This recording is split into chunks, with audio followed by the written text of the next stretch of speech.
Richard Attenborough புகழ்பெற்ற British தயாரிப்பாளர், நடிகர், இயக்குனர், தொழிலதிபர்.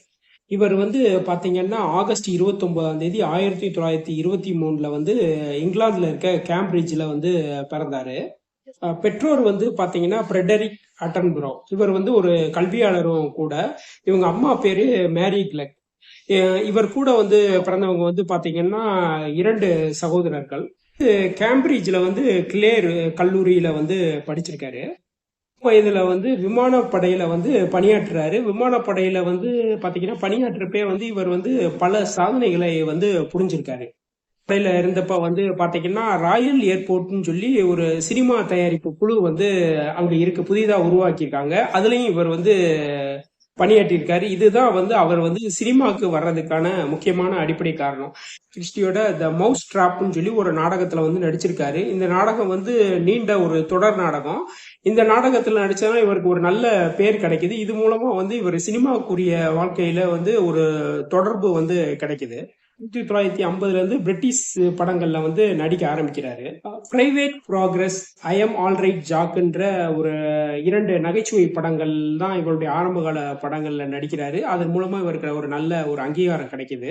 1963ல த கிரேட் எஸ்கேப்னு ஒரு படம் பண்றாரு. அதுல வந்து பாத்தீங்கன்னா எல்லாருமே பெரிய ஆர்டிஸ்ட் தான். ஸோ அந்த ஆர்டிஸ்ட் கூட இவர் நடிக்கிறப்போ வந்து இவருக்கு வந்து ஒரு பெரிய பெரிய நடிகர்களுடைய அறிமுகமும் கிடைக்குது. ரெண்டாவது வந்து அந்த படத்துல வந்து அவருக்கு ஒரு நல்ல பேரும் அவருக்கு வந்து கிடைக்குது. ரெண்டாவது அப்ப வந்து என்னன்னா கொஞ்சம் ஃபேமஸான படமும் கூட.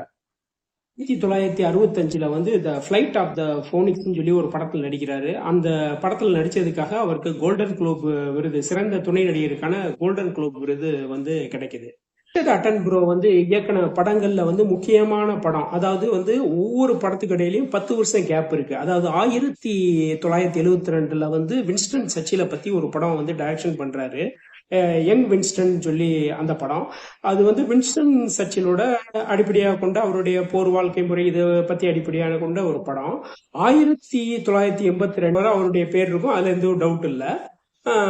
அதான் பிரிட்டிஷார் ஆட்சியை ஒழிச்சு முறை அந்த பிரிட்டிஷார்ல இருக்க ஒருத்தர் தான் வந்து காந்தியை வந்து வச்சு படம் வந்து வேர்ல்டு வைட்ல வந்து நல்ல நேம் ஆகக்கூடிய ஒரு படமும் எடுத்தவர்.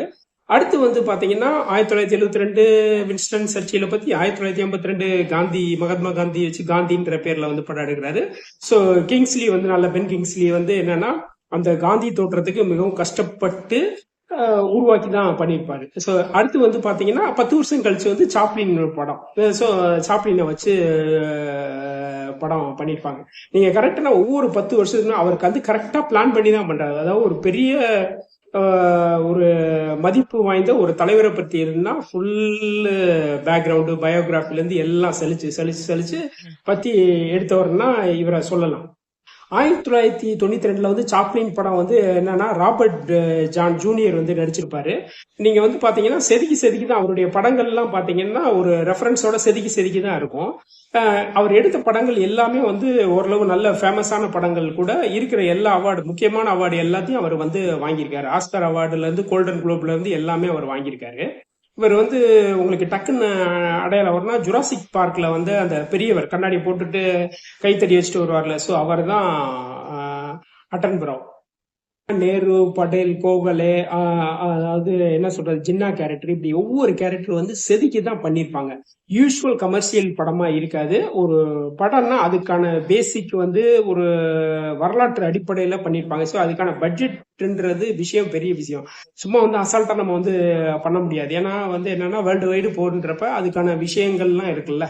ஸோ இப்படிப்பட்ட உருவாக்கப்பட்ட படம் தான் இது. ஸோ இவர் கரெக்டா வந்து பிளான் பண்ணி தான் பண்ணியிருக்காரு. ஸோ அது வந்து என்னன்னா பெரிய அளவு வந்து ஃபேமஸ் ஆச்சு.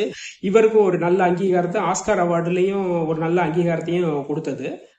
இவர் வந்து பாத்தீங்கன்னா 1977ல வந்து சத்யஜித் ரே இயக்குன ஒரு படத்துல கே கிலானின்னு ஒரு படம். அந்த படத்துல வந்து ஒரு முரட்டு ஆபீசரா வந்து இவர் நடிச்சிருப்பாரு. தயாரிப்பாளரா இருந்து இயக்குனரா வந்து மாறி இருக்காரு. 1969ல வந்து ஓ வாட் எ லவ்லி வார்ன்னு ஒரு படமும், டு பார்ன்னு சொல்லி படம். இந்த ரெண்டுமே வந்து வார் சம்பந்தமான படம். ஸோ இந்த படங்கள்ல வந்து வார் சம்பந்தமான படங்கள், இந்த 2 படங்கள் வந்து இவர் இயக்கியிருக்காரு.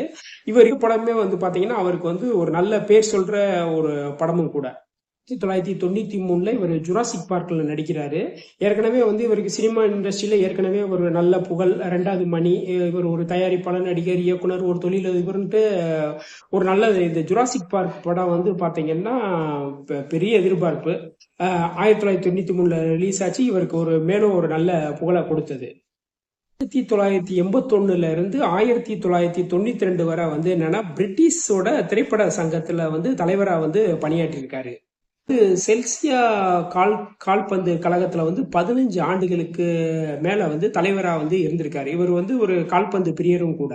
Attenborough United world கவரேஜோட இயக்கத்தோட புரவலர். பிளஸ் வந்து பாத்தீங்கன்னா கல்வித்துறையில இவர் ஒரு நீண்ட காலமா வழக்கறிஞராகவும் இருந்திருக்காரு.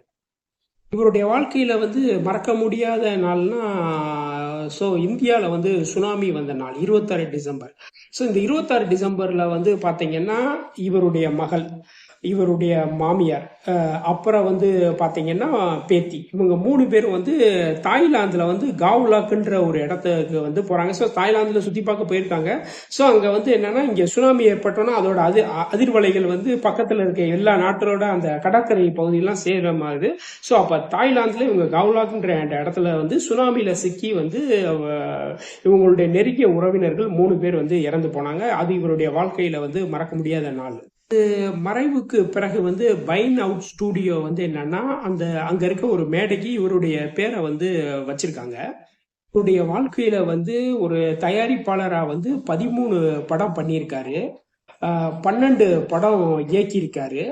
69 படத்துல வந்து நடிச்சிருக்காரு. காந்தி படத்துக்காக best director award, Oscar award வாங்கியிருக்காரு.